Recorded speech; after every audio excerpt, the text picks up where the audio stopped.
तो 1947 में पाकिस्तान बनने से पहले की बात है कि जो इंडिया है ना, जो बड़े सगीर था, उसमें 2 दफ़ा इलेक्शन हुए थे। एक थे 45-46 के इंतखाबात, जिसे 1945 और 1946 बोला जाता है, और दूसरा जी 1937 के इंतखाबात हैं, यानी कि 37-38 के इंतखाबात हैं। अब इसमें जो चीज़ें ना, ये जो सवाल है, इसमें 2 दफ़ा सवाल आ चुका है सीएसएस के पास पेपर में, एक दफ़ा 2016 में और एक दफ़ा 2019 में। तो इसी बात से अंदाज़ा लगाया जा सकता है कि ये सवाल कितना इम्पोर्टेंट हो सकता है जी। तो ये एक ऐसा सवाल है जो 2 दफ़ा पेपर में आ चुका है सीएसएस के। दोनों दफ़ा यही पूछा गया कि कांग्रेस की मिनिस्ट्रीज़ क्या थी 1937 में, यानी कि 1937 का इलेक्शन कांग्रेस जीतने के बाद उनके पास कौन कौन सी मिनिस्ट्रीज थी, या इलेक्शन ऑफ 1937। तो हम दोनों टॉपिक्स को, या इसके अलावा अगर कोई सवाल पूछा जा सकता हो, तो सबसे पहली हेडिंग है हमारे पास गवर्नमेंट ऑफ इंडिया एक्ट 1935। 1935 में ना बरतानिया ने अपना कानून नाफिज किया था, जमहूरी कानून, डेमोक्रेटिक लॉ, जो इम्प्लीमेंट किया था बरसगीर पर, जो मुसलमानों, हिंदुओं, सिखों, यानी कि उधर जितने भी कौमें थी उन सब के लिए था। और आज भी पाकिस्तान में या इंडिया में जो कानून चल रहा है उसकी बुनियाद 1935 का लॉ ही है। मतलब कि पाकिस्तान में जो डेमोक्रेटिक सिस्टम चल रहा है या इंडिया में डेमोक्रेटिक सिस्टम चल रहा है, उसकी जो फाउंडेशन है वो 1935 पर ही रखी गई थी।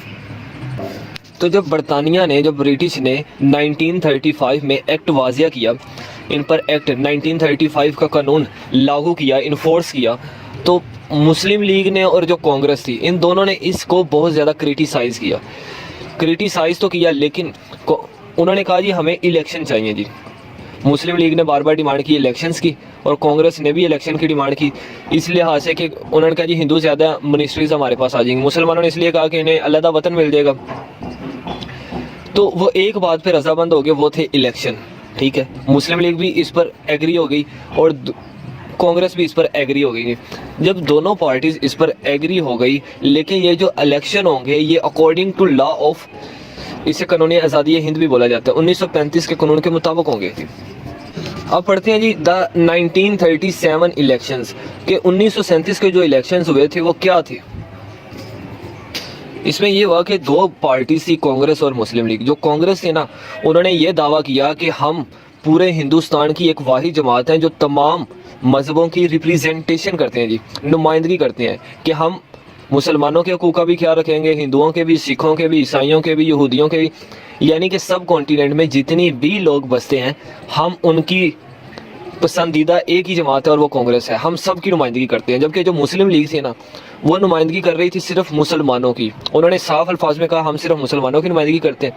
जबकि कांग्रेस ने यह दावा किया कि इंडिया के अंदर जितने भी मज़ाहब है, जितने भी लोग हैं, उनकी एक ही पसंदीदा जमात है और वह है कांग्रेस।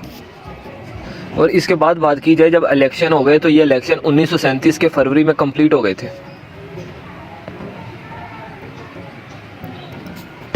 जब ये इलेक्शन कंप्लीट हो गए तो इसमें जो मद्रास है, यूपी है, सीपी है, बिहार है, उड़ीसा है, इन सब में कांग्रेस जीत गई। इसके बाद मुंबई भी कांग्रेस जीत गई। और जो कांग्रेस है ना, उसने 1585 में से 704 सीट्स वोन की थी। एक तो ये था कि कांग्रेस इन सिटीज़ में भारी मेजोरिटी के साथ जीत गई, ये जो मैंने आपको पीछे मेंशन किए, मद्रास, यूपी, सीपी, बिहार और उड़ीसा और मुंबई में। लेकिन जो अनफॉर्चुनेटली जो मुस्लिम लीग थी ना, वो किसी भी शहर में, किसी भी सिटी से मेजोरिटी उसे नहीं मिली। और मुस्लिम लीग का जो स्कोर है वो सिर्फ और सिर्फ 21% रहा। तो इसका मतलब है कांग्रेस का जो स्कोर था वो 60+ रहा और वो मेजोरिटी भी हासिल की। और जो मुस्लिम लीग थी, इसको किसी भी प्रोविंस से, किसी भी सूबे से मेजोरिटी नहीं मिली, जिसमें बंगाल हो गया, पंजाब हो गया, केपीके हो गया, सिंध हो गया। तो इनसे एक जाहिर होता था कि जो मुस्लिम लीग है ना, वो मुसलमानों की नुमाइंदा जमात नहीं है। ठीक है, मुसलमानों ने 21% तो सीट्स हासिल कर ली हैं। ठीक है, लेकिन उन्हें किसी भी प्रोविंस से मेजोरिटी नहीं मिली। अब किसी भी प्रोविंस से मेजोरिटी नहीं मिली तो वहाँ पे उनकी गवर्नमेंट भी नहीं बन सकती, वो as a opposition, strong opposition के तौर पे भी नहीं आ सकती। दूसरा, मुसलमानों का उन पर गैर एतमाद होना, अदम एतमाद होना, ये भी साफ जाहिर था। लेकिन इस बात को निगलेक्ट भी नहीं किया जा सकता, कम से कम 21% की तो रिप्रेजेंटेशन की है मुस्लिम लीग ने। इसके बाद अब फॉर्मेशन ऑफ प्रोविजनल गवर्नमेंट। तो प्रोविजनल गवर्नमेंट जो बनी थी वो सिर्फ और सिर्फ कांग्रेस की बनी थी, और कांग्रेस ने तकरीबन 6 सूबों में इनको गवर्नमेंट बन गई, जिसमें केपीके भी शामिल है। जो मुस्लिम लीग थी ना, वो मुसलमानों, जहाँ पे मुसलमान मेजॉरिटी में थे, वहाँ पर भी अपनी हुकूमत कायम करने में नाकाम रही। मुस्लिम लीग ये चाहती थी कि उनका जो यूपी है ना, उत्तर प्रदेश, उसमें हुकूमत बन जाए, लेकिन कांग्रेस ने इसको भी निगलेक्ट कर दिया और कांग्रेस ने इन पर कुछ कंडीशंस अप्लाई कर दी मुस्लिम लीग पर। तो सबसे पहला पॉइंट है dissolve all India Muslim league parliamentary board. सबसे पहले कांग्रेस ने कहा जी जो मुस्लिम लीग का है ना, उसका पार्लियामेंट्री बोर्ड भी ख़त्म कर दिया जाएगा। फिर all India Muslim League members not to function as a separate group. तो जो ऑल इंडिया मुस्लिम लीग है ना, सेपरेट कोई भी काम नहीं कर सकती, उसको जो भी काम करना है वो सपोर्ट करेगी कांग्रेस को, लेकिन जो हतमी काम है वो कांग्रेस ही करेगी। जो मुस्लिम लीग है वो सिर्फ और सिर्फ हुकूमत को, गवर्नमेंट को सपोर्ट कर सकती है, वो मुसलमानों को सपोर्ट नहीं कर सकती। वो खुद से एक अलग ग्रुप नहीं बना सकती। वो जितने भी ग्रुप बनाएंगे वो कांग्रेस के नीचे काम करेंगे। और जो ऑल इंडिया मुस्लिम लीग के मेंबर्स हैं ना, उन्हें कांग्रेस के साथ यकजहती शो करनी पड़ेगी, उन्हें कांग्रेस के साथ मिलकर काम करना पड़ेगा, वो खुद से अपना कोई काम नहीं कर सकते। क्या मतलब, कांग्रेस का अगर कोई प्रोजेक्ट है रेलवे का, कोई सड़क का, तो बनाएगी कांग्रेस, लेकिन काम किससे लेगी? मुस्लिम लीग से। यानी कि मुस्लिम लीग उसके अंडर में, उसके कंट्रोल में काम करेगी।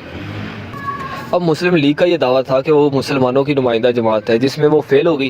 कांग्रेस को मिनिस्ट्रीज़ मिल गई। कांग्रेस को मिनिस्ट्रीज़ मिलने के बाद कांग्रेस ने सब कॉन्टिनेंट पर पूरा कब्जा कर लिया। मतलब कि सब कॉन्टिनेंट पे जितनी भी मिनिस्ट्रीज़ थी वो सिर्फ़ और सिर्फ कांग्रेस की थी। तो अब मुसलमानों के लिए या मुसलमान लीडर्स के लिए कोई दूसरा चारा ही नहीं बचा था, कोई दूसरा वे ही, तरीका ही नहीं बचा था जिससे वो मुसलमानों की नुमाइंदा जमात कहला सके। नेक्स्ट पॉइंट है हमारे पास पॉलिटिक्स या policies of the Congress governments. ये सवाल आ चुका है जी, कांग्रेस गवर्नमेंट्स की पॉलिसीज़ क्या क्या, ये सीएसएस में पूछा जा चुका है। तो सबसे पहली बात, जो कांग्रेस की गवर्नमेंट है, उन्होंने एक एंटी मुस्लिम ड्राइव लॉन्च की जी। यानी कि उन्होंने एक ऐसी गवर्नमेंट बनाई जो एंटी मुस्लिम थी, वो जो कि मुसलमानों के खिलाफ थी, ताकि मुस्लिम लीग को इससे निकाला जा सके। और खाली मुस्लिम लीग को ही ना निकाला जा सके, और मुसलमानों की जितनी भी ऑर्गेनाइजेशन है ना, उन्हें गवर्नमेंट बनाने के प्रोसेस में से निकाल दिया जाए। क्या मतलब ये है कि गवर्नमेंट बनाने के प्रोसेस में ना मुसलमान शामिल होंगे, ना मुसलमानों की कोई ऑर्गेनाइजेशन शामिल होगी। गवर्नमेंट जो भी बनेगी वो सिर्फ और सिर्फ कांग्रेस की होगी, मुसलमानों का इसमें कोई हिस्सा नहीं होगा। अगर वो कोई काम करना चाहते हैं तो उन्हें कांग्रेस के साथ मिलकर करना पड़ेगा। तो जो कांग्रेस थी ना, उसने जो गवर्नमेंट बनाई, उस गवर्नमेंट में जो उन्होंने एजुकेशन का प्रोसेस बनाया, लिटरेचर का बनाया, कानून का बनाया, जॉब्स का बनाया, इसके अलावा जो भी वहाँ पे कानून बनाए, वो सिर्फ और सिर्फ हिंदुओं को सपोर्ट करते थे। वो किसी भी तरह मुसलमानों को सपोर्ट नहीं करते थे। ना मुसलमान पॉलिटिक्स में आ सकते हैं, ना उनकी एजुकेशन में हिंदुओं की किताबें पढ़नी थी। जॉब्स ज़्यादा हिंदुओं के लिए थी, मुसलमानों को जॉब्स भी ऑफर नहीं होती थी। तो मुसलमानों को हर तरह की फैसिलिटी से महरूम कर दिया गया। और उन्होंने एक ऐसा सॉन्ग या आप कह लें एंथम तराना स्टार्ट कर दिया जिसको वंदे मातरम कहते हैं। वो भी मुसलमानों के ख़िलाफ़ था, वो एंटी मुस्लिम था। इसके बाद जो मुसलमानों की उर्दू या फ़ारसी या अरबिक लैंग्वेज है ना, उसको भी इग्नोर किया गया। यही कहा गया कि भाई इसको सपोर्ट नहीं करना चाहिए। और किसको सपोर्ट किया गया जी? हिंदी को ऑफिस में एज अ ऑफिशियल लैंग्वेज करार दे दिया गया जी। हिंदी को ही बोला जाने लगा। मुसलमानों की जो एक ज़ुबान खाली बच गई थी, उसको भी इग्नोर कर दिया गया जी। और उन्हों का जो लिटरेचर था, जो एजुकेशन थी, मुसलमान तो मदरसे में पढ़ता है, मुसलमान तो कुरान पढ़ता है, मुसलमान तो अहादीस और अपनी लाइफ के रहन सहन के तरीके सारे कुरान से या नबी की शरीयत से सीखता है। अब जो उधर लिटरेचर पढ़ा रहा था वो हिंदुओं का था। तो अब जो मुसलमान बच्चे जो प्राइमरी स्कूल में पढ़ते थे, उन्हें तो तालीम ही ऐसी दी जा रही थी जो कि हिंदुओं की थी। तो वो ऐसा होना शुरू हो गया कि मुसलमान हिंदुओं की तालीम पढ़ने से हिंदू होना शुरू हो गए। जब स्कूल में तालीम ही हिंदुओं के बारे में दी जाएगी तो मुसलमान का बच्चा हिंदू बन जाएगा। जब वो हिंदू बन जाएगा तब उसे जॉब ऑफर हो जाएगी। अगर वो मुसलमान ही रहेगा तो वो पढ़ेगा नहीं। जब पढ़ेगा नहीं, उसके बाद डिग्री नहीं होगी। जब डिग्री नहीं होगी तो उसको जॉब भी ऑफर नहीं होगी। तो उन्होंने सिस्टम ही ऐसा बनाया कि जिससे सिर्फ हिंदू प्रमोट होगा, मुसलमानों को पूरी तरह इग्नोर कर दिया जाएगा। इसके बाद जो लास्ट पॉइंट है जो कि वेरी इंपॉर्टेंट है, उसमें यह था कि जो हिंदुओं के लीडर है ना, जिसमें गांधी हो गया और बाकी जो हिंदुओं के लीडर थे, उनको अच्छा समझा जाने लगा। क्योंकि किताबों में यही पढ़ाया जाता था कि गांधी बहुत अच्छे थे, ये बहुत अच्छे थे। और जिसके बारे में अच्छा लिखा जाता था वो हिंदू होता था, और जिसके बारे में किताबों में बुरा पढ़ाया जाता था वो कायदे आज़म जैसे लीडर हो गए, अल्लामा इकबाल जैसे लीडर हो गए। जो मुसलमानों के लीडर से वो किताबों में ये लिखा गया कि ये बुरे थे, और गांधी और हिंदुओं के लीडर्स को लिखा गया ये अच्छे थे। जब मुसलमान का बच्चा ये किताबें पढ़ेगा तो उसे लगेगा कि वो अच्छे थे और वो अपने लीडर्स के ख़िलाफ़ हो जाएगा। तो उन्होंने एक सियासत ही ऐसी लड़ाई कि जिससे मुसलमान के लीडर्स को भी अच्छा ना समझा जाए और मुसलमानों को कम्प्लीटली असासे महरूमी का शिकार कर दिया जाए। तो इन सिंपल वर्ड्स के कांग्रेस जो मिनिस्ट्रीज थी उसने नेगेटिव और क्रूअल एटीट्यूड को अडॉप्ट किया। तो मुसलमानों के पास कोई दूसरा हल भी नहीं था, तो मुसलमानों ने डिसिप्लिन का मुजाहिरा किया। तो पूरे हिंदुस्तान में सिर्फ हिंदुओं को ही प्रमोट किया जा रहा था, मुसलमानों की किसी तौर पर भी नहीं सुनी जा रही थी। क्यों? क्योंकि इलेक्शन ही हार गए थे। नेक्स्ट पॉइंट है हमारे पास मुस्लिम रिस्पॉन्स। तो मुसलमानों ने क्या किया? मुसलमानों ने डिसिप्लिन का मुजाहिरा किया और इनकी गवर्नमेंट को ना करीब से मॉनिटरिंग शुरू कर दी थी, उन पर जासूसी शुरू कर दी कि हिंदू करते क्या हैं, कौन सी पुलिस को बना रहे हैं, वो किस तरह बना रहे हैं। उन्होंने उनका ईच एंड एवरी एक्ट हिंदुओं का नोटिस किया। नोटिस करने के बाद उन्होंने इनकी पॉलिसीज़ पर जरा की, मतलब डिबेट या बहस की। ये सारा कुछ उन्होंने इसलिए किया कि अगर कभी वक्त आया तो हमें अब इन्हें शिकस्त देने में, इन्हें मात देने में कोई मसला ना आए। हम इन्हें अच्छी तरह जानते हों कि ये हुकूमत को चलाते किस तरह। नेक्स्ट पॉइंट हमारे पास है द पीरपुर रिपोर्ट। ये जो पीरपुर रिपोर्ट है ना, ये बनाई थी राजा सैयद मोहम्मद मेहदी ने। इसने क्या किया कि एक रिपोर्ट तैयार की और रिपोर्ट मुस्लिम लीग के कुछ 8 मेंबर से उन पर मुश्तमिल एक कमेटी बनाई। उस कमेटी ने एक रिपोर्ट तैयार की। वो रिपोर्ट में क्या था? वो रिपोर्ट में ये था कि जहाँ पे कांग्रेस की मिनिस्ट्रीज़ है ना, यानी कि 7 प्रोविंसेस में कांग्रेस की मिनिस्ट्रीज थी, तो जो जहाँ पे कांग्रेस हुकूमत कर रही है ना, वहाँ पर मुसलमानों पर क्या क्या जुल्म हो रहे हैं, उन पर एक रिपोर्ट तैयार करके पेश की गई थी। नेक्स्ट हमारे पास है शरीफ रिपोर्ट, मार्च 1939।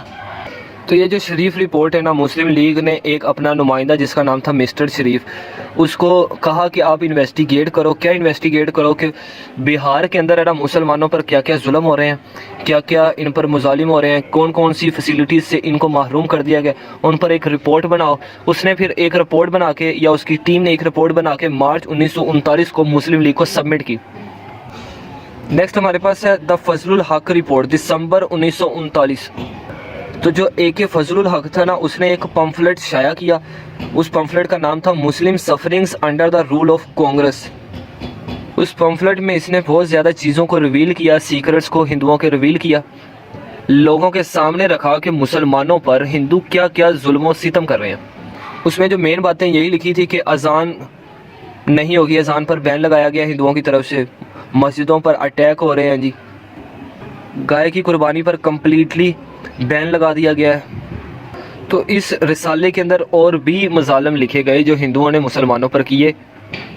मुसलमानों को उनकी इबादत गाहों में जाने नहीं दिया जा रहा, रोज़े नहीं रखने दिए जा रहे, हर तरह से उन्हें महरूम कर दिया गया। लास्ट स्लाइड है हमारे पास मुस्लिम लीग एक्टिविज़म। इसी में आपको बताया जाएगा, पीरपुर रिपोर्ट तैयार की गई, शरीफ रिपोर्ट तैयार की गई, AK फजलुल हक ने एक पम्फलेट शाया किया। सब के सब में यही था कि मुसलमानों पर क्या मुजालिम हो रहे हैं, क्या क्या मसाइल हैं मुसलमानों को दरपेश हैं और इनको किस तरह से ठीक किया जा सकता है। ये सारी रिपोर्ट्स बना के मुस्लिम लीग को क्या कर दी गई जी? सबमिट कर दी गई। तो इन सारी रिपोर्ट्स का तैयार करना, मुसलमानों का इसमें जो जुल्म हो रहे हैं वो लिख जाना, आखिर इसका फ़ायदा क्या था? फ़ायदा ये था कि मुसलमानों को बार बार इजलास करके, इकट्ठा करके उन्हें बताया जाता था कि बिहार में ये हो रहा है जी, ये बम्बई में ये हो रहा है जी। यानी कि उन रिपोर्ट्स में जो जो लिखा होता था, मुसलमानों को इकट्ठा करके उन्हें पढ़कर सुनाया जाता था कि आप पर ये तशद्दुद हो रहा है, हमें इनका बदला लेना है, हमें अपनी मिनिस्ट्रीज वापस लेनी है, हम इलेक्शन को 1937 के इलेक्शन को नहीं मानते। ये सारी बातें लोगों को बताई जाती थी ताकि लोगों को कांग्रेस से मुंतशिर किया जा सके, और मुंतशिर सिर्फ बातों से ना किया जा सके। पूरी रिपोर्ट बनाई हुई थी कि क्या कहाँ पे, यानी कि वो फैक्ट्स एंड फिगर्स पूरे लिखे हुए थे कि इस जगह पर ये होता है, इस जगह पर ये होता है, ताकि कोई भी मुसलमानों का किया हुआ क्लेम उस पर कोई रद्द ना कर सके, उस पर कोई दलील ना दे सके, उसको कोई निगलेक्ट ना कर सके कि हाँ ये झूठ बोल रहे हैं। क्योंकि वो मुसलमानों को जो चीज़ें बता रहे थे, फैक्ट्स एंड फिगर्स, वो मुसलमान जाकर खुद देख सकते थे कि वाकया ही ऐसा में हो रहा है। तो एज अ रिज़ल्ट क्या हुआ कि मुस्लिम लीग ने कुछ ऑर्गेनाइजेशन के साथ मिलकर हिंदुओं के ख़िलाफ़ या कांग्रेस के ख़िलाफ़ एक पुलिस इनकी प्रोटेस्ट करना शुरू कर दिया। जगह जगह जाकर लोगों को बताया कि ये हम पर जुल्म कर रहे हैं, हम पर ये कर रहे हैं, इलेक्शन तो जीती हैं लेकिन हमारे हुकूक मारे जा रहे हैं।